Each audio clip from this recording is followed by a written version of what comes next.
粉成雪，照亮明月，繁花谢，才叫做深夜。伴着三生草，白露是荒野。青丝一杯尘肃然，唯白发不减。往事似浮云常过眼，那一朵香当时笑颜，映在我梦里的世界。酒一杯，江河流日夜，人自寂寞，只剩了一片。歌无限，寂寞却不绝，一生不觉，问三生是否才能。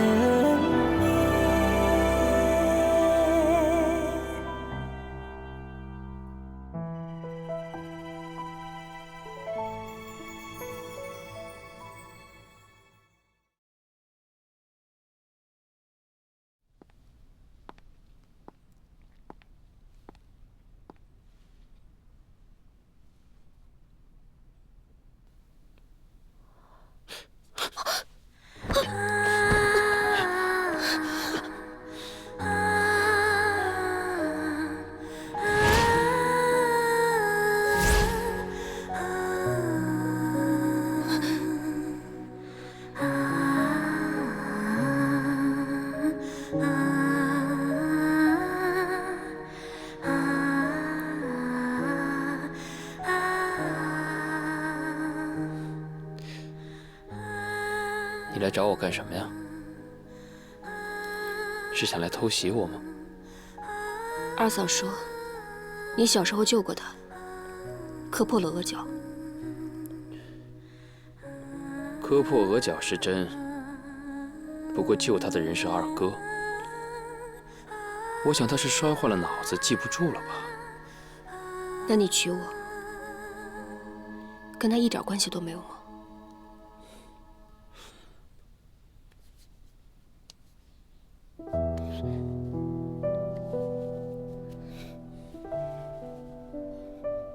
为什么和他有关系啊？那算了。哎，你还记得我们第一次见面的情形吗？怎么不记得？我娘带我去你的舞会，那不都是她一早安排好的吗？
小桑，没事吧？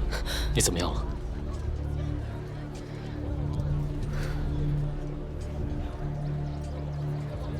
你还是叫我三少奶奶吧。对不起，我是看到你出来又没人跟着，我不放心，才想过来陪陪你。我没事，我能有什么事啊？不过就算我有事，又有谁会在乎？更别说是怜悯。小桑，你听我说，如果那个三少奶奶做的不开心的话，那就不要做了。我不想看到你难过。说的是啊，所谓的易三少奶奶，不过是个名号，一切不过都是一场交易罢了。此次我父亲来福远，不过是想得到大帅的青睐。若是平步青云，也可以让我少走几次弯路，少冒几次险。我现在终于明白我母亲恨铁不成钢的心情了。我绝对没有想到，这样冷冰冰的话会出自你的口中。只有见到你的脸，才会觉得你还是当初那个单纯的姑娘。这个世界上没有人是单纯的。男人觉得女人单纯，不过是觉得她好骗而已。女人让男人觉得好骗，不过是她心里装着的。她想把自己最善良的一面展现给那个男人看，自己宁愿装成一个傻子。易连凯让你伤心了吗？没有。潘公子，这么多双眼睛盯着我们，你还是避嫌的好。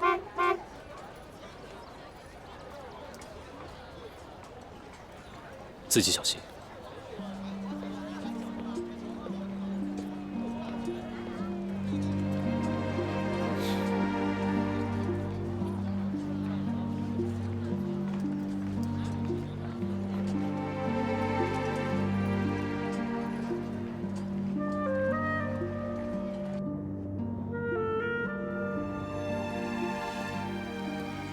真是想不到，福远也有如此雅致的景色，真是让人心旷神怡。想必在这样的景色之下，再多烦恼的事情也会自然而然地放下。可是三少奶奶，终日对着同样的景色，你怎么会想得明白这世上的男女之事呢？没想到会在这里偶遇闵小姐。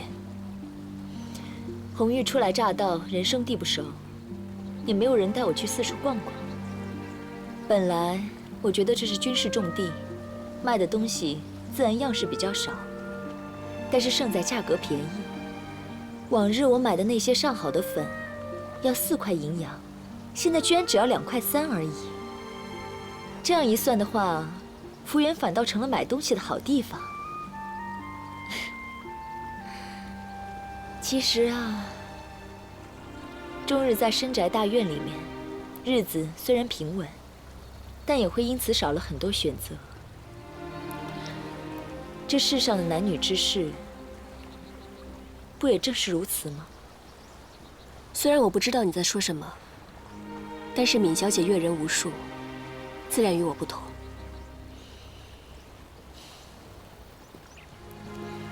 我说三少奶奶，这世上的男人个个都觉得自己好聪明，其实呢，不过是被女人娇惯过头、宠上天的孩子而已。你稍微表露心意，对了他的意思，他就会对你指手画脚的。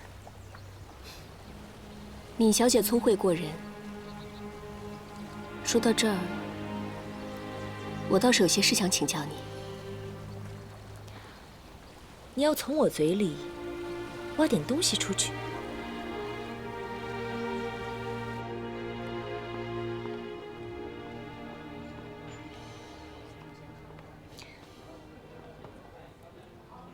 妹妹如此盛情款待，那这一顿饭的功夫，你要想问什么，尽管问吧。兰坡说闵小姐手眼通天，江左的政界、商界，都以与闵小姐相识为荣。说实话，我真的很喜欢别人夸奖我，但你是我妹妹，我就告诉你吧，我没有那么大的本事，是三少爷过奖。也许没有传说中的那么神乎其神，但是闵小姐比秦桑站得高，看得远，也看得通透。我就想问你一个问题：若是兰坡与易家争权，胜算会是多少？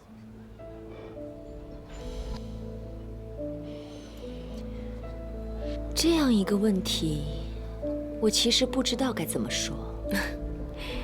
我又不要你负责答案，你尽管说便是。那，你看这一桌子的菜，最美味的是这条鱼吧？大家都想吃它，可如果平均分的话，有的人会得到鱼头，有的人呢得到鱼腹，而其他人只能得到鱼尾。自然不会让所有人都高兴，但如果大家都硬抢的话，这鱼肉就散了，谁也得不到。那这条鱼该如何分呢？妹妹有没有听说过海盗分金的故事？第一个下筷的人得到的鱼肉永远是最多最好的，但至于愿不愿意，又能不能成为第一个人，那就要看三少爷和三少奶奶自己的意思了。反正我这个人呢，是喜欢吃鱼腹的，鲜嫩美味。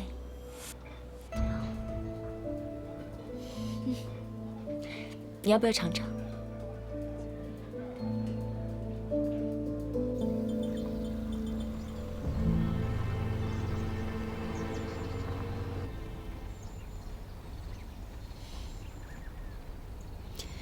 你也真是的，装正经装个没完。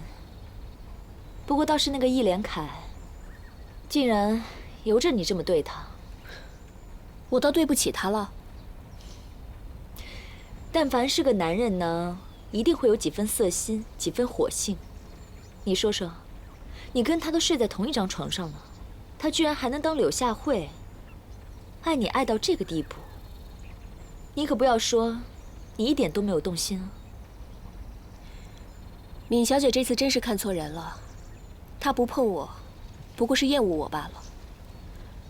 恐怕连跟我睡在一张床上，都已经是难为她了。闵小姐又何必把她当成情圣呢？真是想不到，像妹妹这么伶俐的人，居然一样看不破一个情字。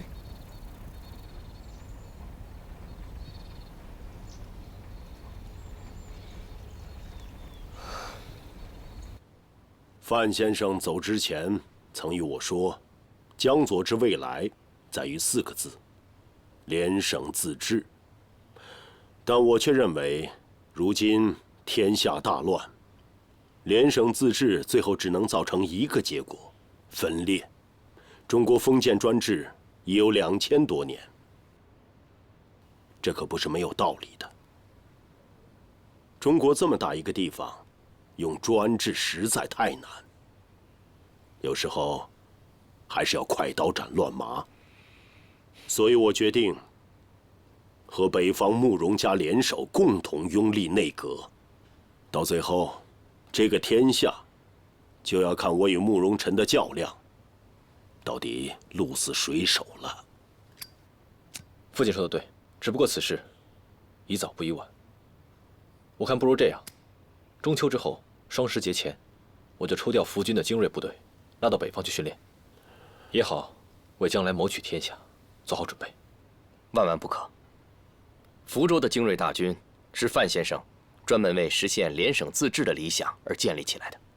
这个时候要让他们违背建军时的初衷，去做争权夺利的棋子，我是绝对不会同意的。父亲，联省自治或许非一朝一夕之事，但徐徐图之，还可实现。若真是拥兵自重，控制内阁，结局只会让战火四起。此事还需三思啊！大哥，当年父亲征战多年，凭借一己之力，平定了整个江左。这么多年来，也让江左的百姓免于受到战火的牵连。如今，父亲只不过想用同样的办法，把整个国家都安定下来，这样做不好吗？你想要搞联省自治，云溪不敢苟同。如果你执意要跟我和父亲作对到底，那你就试试看。我倒要看看，整个福军上下有谁敢支持你。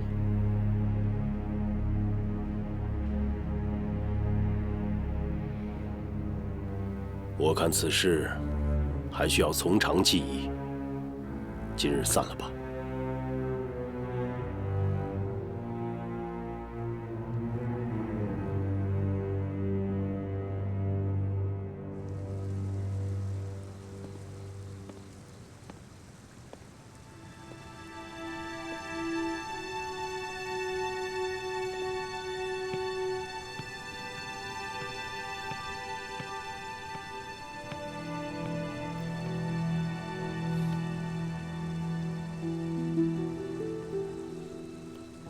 大哥，啊，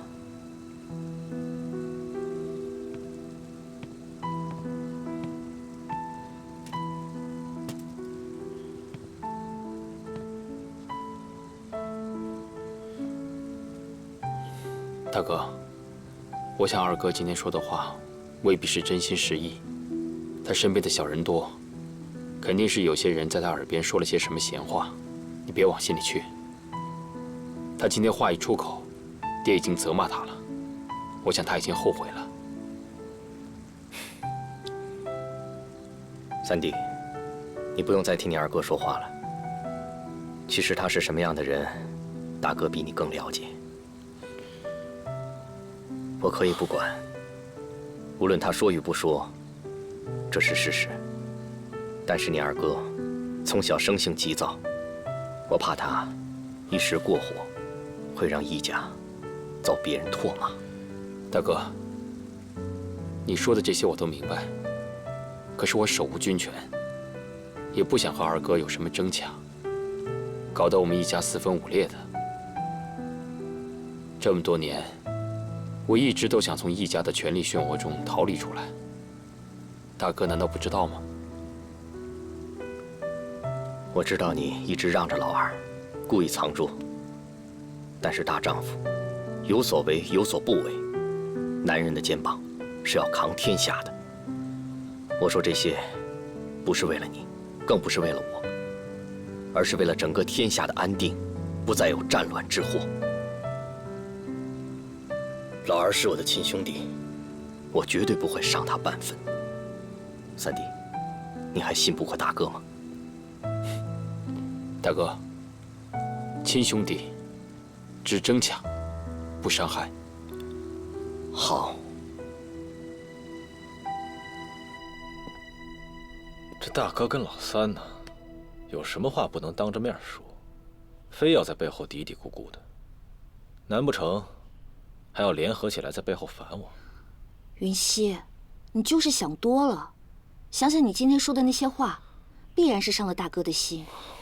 这兄弟之间，拌个嘴吵个架很正常。你话既出口，自然是覆水难收。你们兄弟俩都爱不下面子和好，那大哥心中自然有闷气，想找人散一散。大哥这脾气一向能忍，此番前去找老三，一定不是疏解闷气这么简单。你别老把人往坏处想，好好去找兰坡说一说。这兄弟之间闹得再大，也得在家里解决。如果吵个天翻地覆，拆了这个家，反倒是让别人看了笑话。燕云，从小到大，只要我跟老三一吵架，你永远帮着他。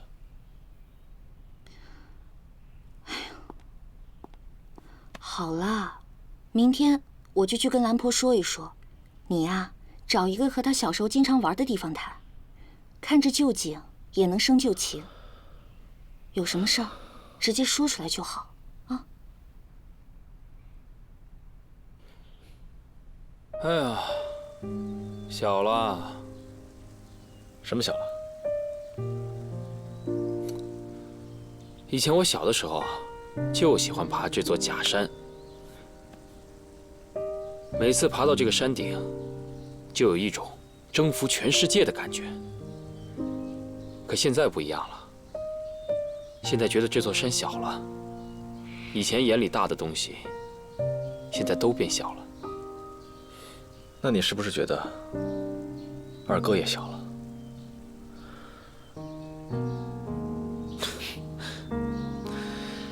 其实我昨天说那些话呀，都是气话，是故意说给大哥听的。这些年来，我一直在外面打仗，跟天盟会打，浴血奋战。咱们易家呀，那是舔着刀口，迎着炮火，才获得了今时今日的权势。可大哥他想要把这些全部都丢掉，我不甘心呐。我知道，昨天晚上大哥找过你了，一定是想让你帮帮他。你的决定是什么？二哥，我的确是想帮他。现在想一想，咱俩年纪相仿，小的时候呢，没少争过东西，争过玩具，争过佣人，还争过糖果。那个时候办法很简单，就咱俩打一架，谁赢了，这东西就归谁。是啊，小时候打不过你，还不是你赢得多，我赢得少。那二哥就再赢你一次。不过老三你要记住了，咱们哥仨是血浓于水的兄弟，而且咱们在范先生面前立下过重誓，为兄弟者，只争抢，不伤害。亲兄弟，只争抢，不伤害。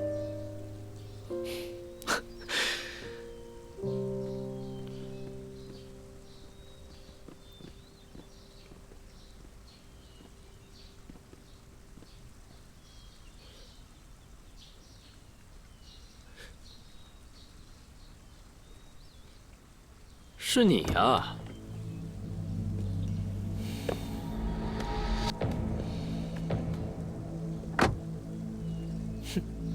师弟，好久不见，还好吗？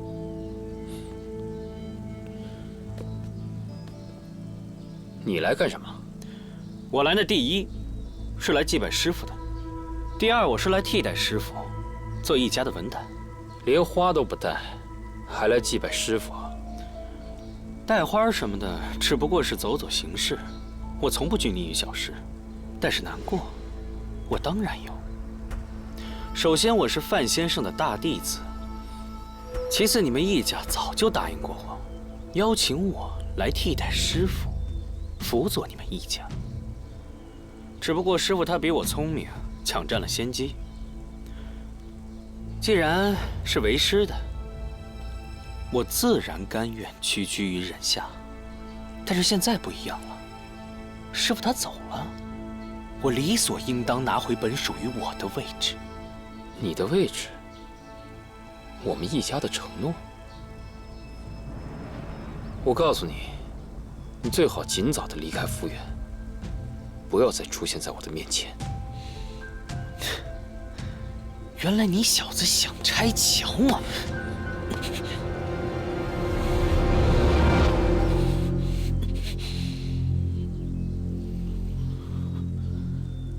师傅容不下我，你也容不下我。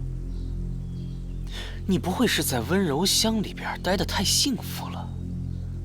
你真的爱上那个秦桑了吧？如果好好说话师兄不听的话，那就别怪我动手了。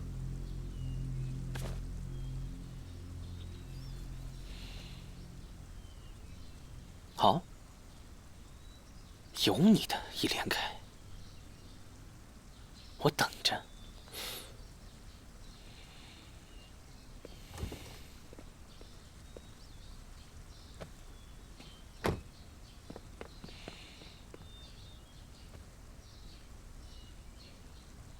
开车。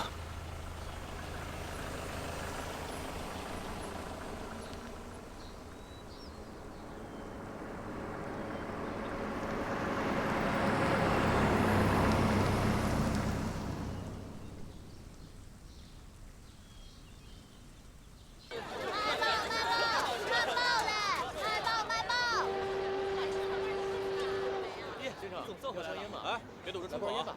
等半天了吧？爹！老爷，我可想死你了。在这边，这里。哎呀，哎，让爹看看啊！哎呀，瘦了。爹，你有白头发了。嘿，早就有了。听说你到芝山呐，这不又多了几根？都是女儿不好。也怪爹呢，没出息啊！啊，让那个骗子傅荣才给骗了，要不然我们家也不会落到这种地步，你娘也不会早死，你也不会嫁给易家。这也不能全怪爹。木已成舟，及时享乐罢了。好，老爷，等我们回家慢慢聊吧。好，走，回家。回家慢慢聊啊。说起来，诸事无常啊。你我二人虽为亲家，在这乱世之中还是初次相见，实在是有失礼数，还请老亲家海涵。适逢乱世之秋，大帅也能够亲力亲为，劳心劳力，鄙人深感钦佩啊。范先生名满江左，我此番前来能够送他一程，也是我的荣幸啊。大帅不必客气。老你为我一家之事劳苦奔波，这一杯我先干为敬。好。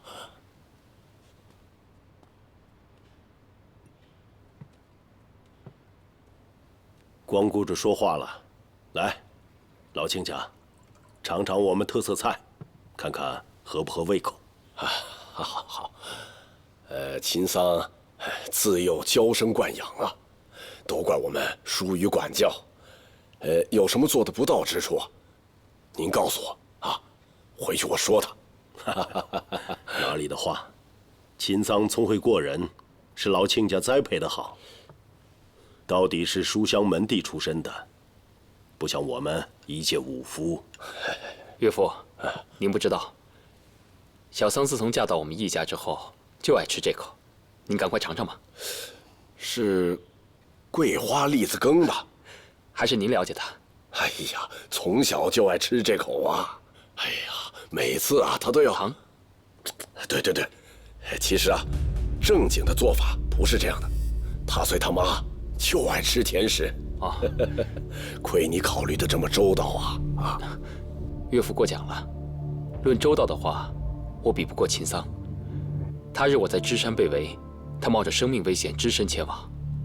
人家都说夫妻本是同林鸟，大难临头各自飞，可是他却愿意陪着我生，陪着我死。能娶到秦桑，是兰坡几辈子修来的福气。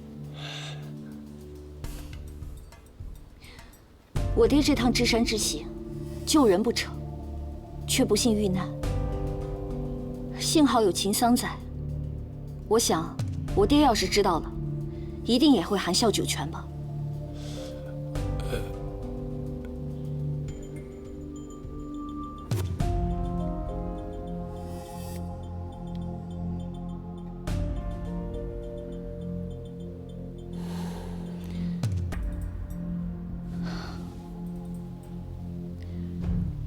感谢秦伯伯为了我爹一事远道而来。哪里，我借此杯中酒，表达我对您的敬意。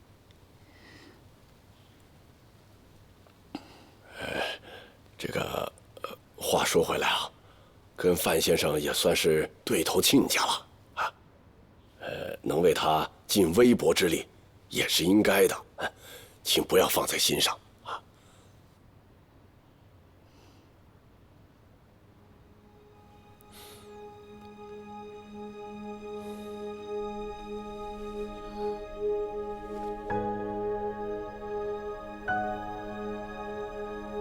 这上面还有我爹身上的味道。没想到，我和我爹从此阴阳相隔。如果有来世的话，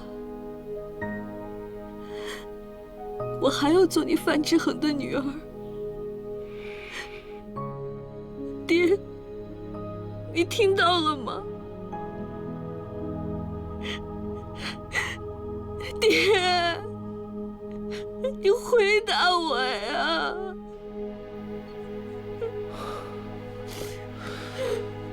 颜云，放心吧，我一定不会让我的岳父大人死得不明不白。我们易家一定会给他老人家一个交代，此仇不报，我一连审誓不为人。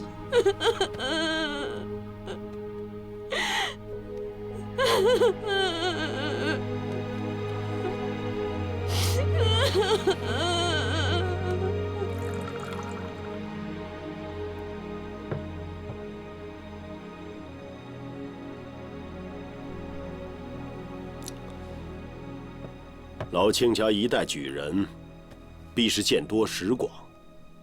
不知眼下政局，老卿家有何看法？哎，军政也罢，民生也好啊，无外乎在于民心二字呢。自武王伐纣，那就是得道者多助，失道者寡助啊。自古来是得民心者得天下，失民心者失天下呀。西洋人好像也很看重这一点的，也很重意民心呐。在我看来，最靠不住的是民心。就说早些年的时候，拥戴政府的是民心，推翻政府的也是民心吧。再者说，嚷着要把皇帝赶出紫禁城的是民心，急着把皇帝请回来的也是民心。人心似水，民动如烟呀。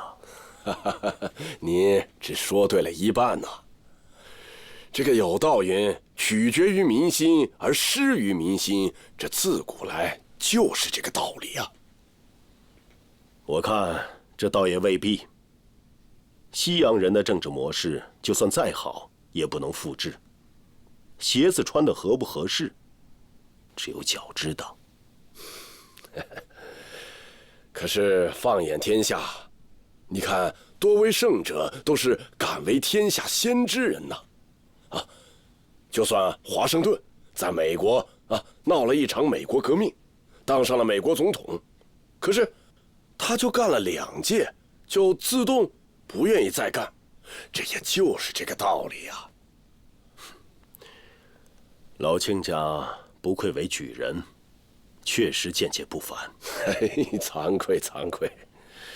自丙午间初就废去了一切立考制度，我这个举人呢，就是个虚名啊，摆设而已。怎么会是摆设呢？文化是一个人血脉里的底色。老卿家就不必谦虚了。今日能与老卿家交谈，我易某受益良多。惭愧惭愧。哎呀，说起来，还是那段牢狱之灾，使得当日没读透的圣贤书，又能有了新的见解啊。也算是因祸得福吧。来喝茶好谢谢。早些年我读过秦伯伯的文章，他对国外的政体很有见解，只是他看待问题的方式，总是带着文人的理想主义外壳，不符合当今的国情。他是个很好的读书人不假，但也仅限于此。政治这种东西，岂是那秦后生这种人玩得转的？满口都是人权，听得我头疼。若是将权力随便发放出去，岂不是天下大乱？不过秦伯伯也算是有威望的人，我心里有数。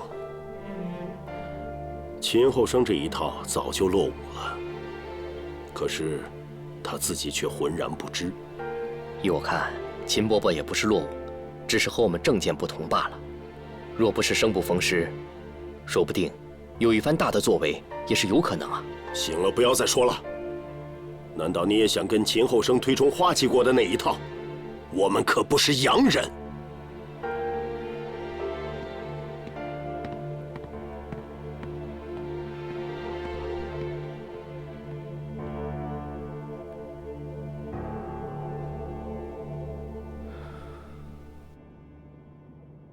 严大来了，严大，严大，1、2、3，响！掏钱，掏钱，掏钱，掏钱！哎呀，快点，掏钱！这邪了门了，这逢赌必输啊！来！哎呦，你们几个玩的还挺高兴啊！就看你们这脸都挂相了，一看就是仕途不济。赶快想想办法，另谋出路吧，你们！嘿，就凭你随便看一眼，溜溜嘴皮子，就说咱兄弟几个仕途不济？就是啊，我们可都是跟着陈培参谋长做事情的，前途无量着呢。哼！就这个人吧，啊，这个人就是你们参谋长吗？我告诉你们，就是因为他，你看看啊，这印堂发黑，一看就是凶多吉少，这就是一短命鬼。放肆！你到底什么人？竟敢如此辱骂我们参谋长！哼，我是什么人倒是真的不重要，这关键重要的是，这个人真活不了多久了。哎，把这人给我拦住！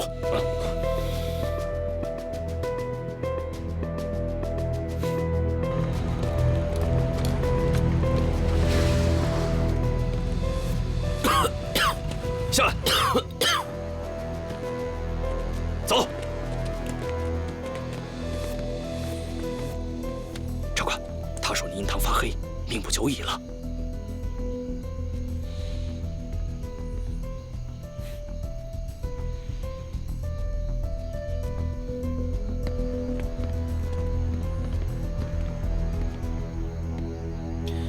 你说我印堂发黑，命不久矣啊？对啊，是我说的。好，那我就让你看看，到底是谁的命不久矣。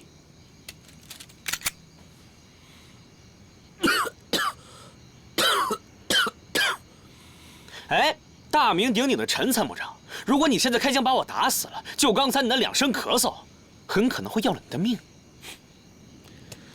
你以为你是谁呀？你以为你是华佗呀？哎，我还真不是什么华佗在世，但是我略懂医术。就冲你刚才跟我交谈这几句话，我就知道你外强中干，气血两虚，而且你现在尸毒攻心。笑话，我陈培身体好着呢。哼，其实很多人都以为自己身体好。现在，我们可以当场试验一下。如果你按照我所说的去做，待会儿你不咳嗽了，那么你相信我。如果你还咳嗽，你可以立刻把我拉出去毙了。有点意思啊。好，那我就陪你玩玩。那好，那你就听我的。首先，气运丹田。肚脐与小腹中间这块儿，对，感觉这块儿有一团气，不断的在翻滚，然后不断的把这团气往上移，移到嗓子眼，别吐出来。然后你感觉这团气在你嗓子眼这块滚动，哎，不要吐出来，憋住喽，吐出来。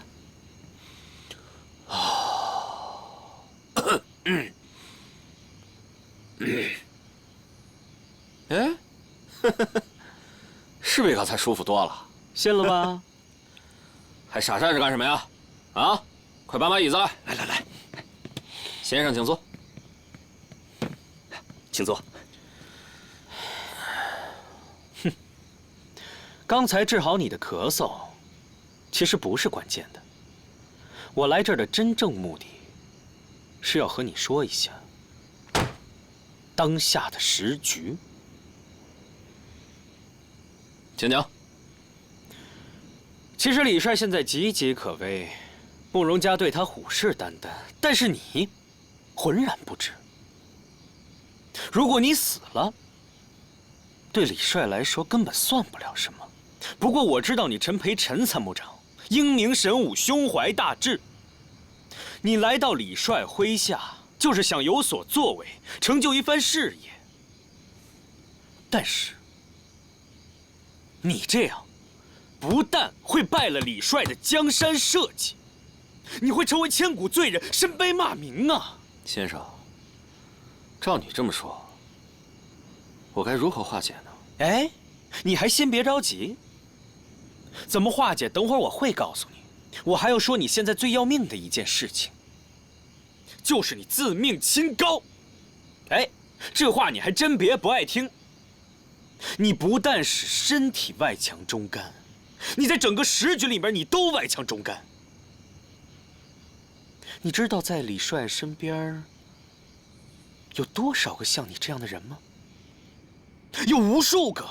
你虽然在这儿坐拥军事要冲，掌管这么多军人，但是你身边有无数个跟你平时称兄道弟的兄弟，在背后都想让你死。如果今天我不来到这块儿，你真的有可能命不久矣。那先生，我该如何打破这个僵局呢？其实打破这僵局也很简单，你只需做一件事情，把我带入李府，引荐给李大帅，我定会保你升官发财，飞黄腾达。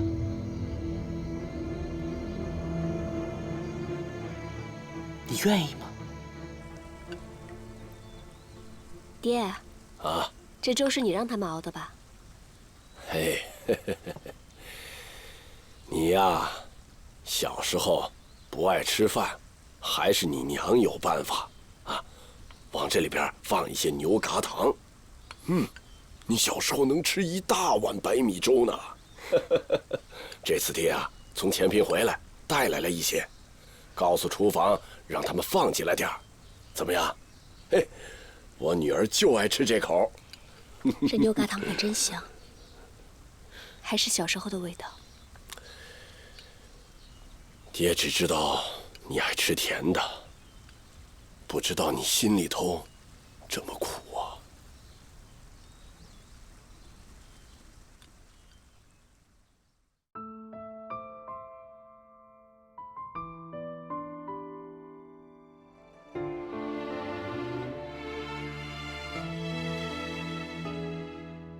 你的名随风飘零，像是藏不尽的曾经。爱情不过是一场输赢，天下为你一人无情。你的心化作约定，像是听不见的驼铃，到头来都是羁绊人心，前世今生翻涌不停。我锁你锁心，锁不住梦醒，一生不定天涯无垠。放弃，放不出决定，来世再浮生安心。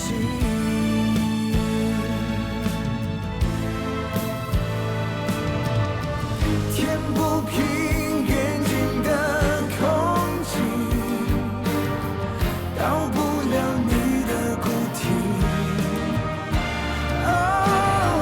爱与恨不断在敲醒，锁不住的宿命。